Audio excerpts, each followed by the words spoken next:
PSM Makassar dan Persikabo 1973 akan bertemu pada pekan ke-12 Liga 1 2022-2023. Kedua kesebelasan akan saling jegal demi 3 poin di Stadion Sultan Agung Bantul, Daerah Istimewa Yogyakarta pada Senin 5 Desember 2022 pukul 16:30 waktu Indonesia Tengah.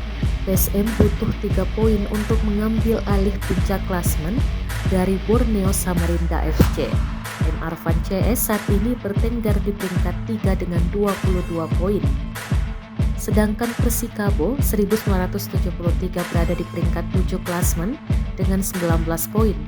3 poin akan membuat mana hati Lestuzen CS masuk jajaran 5 besar klasemen.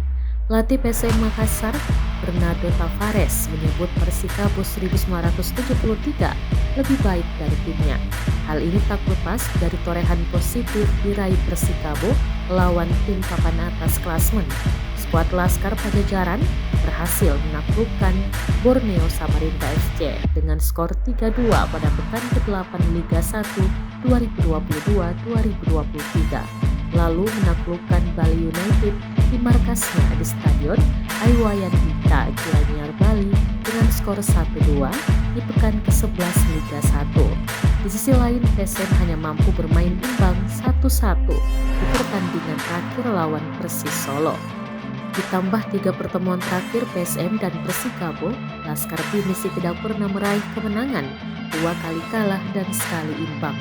Pada Liga 1 2021-2022, di pertemuan pertama, PSM hanya bermain imbang tanpa gol dengan Persikabo. Saat ini saya kira Persikabo 1973 adalah tim yang lebih baik dari PSM, sebut pelatih berkebangsaan Portugal ini saat di match press conference PSM versus Persikabo pada Minggu 4 Desember 2022. Tavares telah mempelajari skema permainan tim besutan Jajang Nurjaman.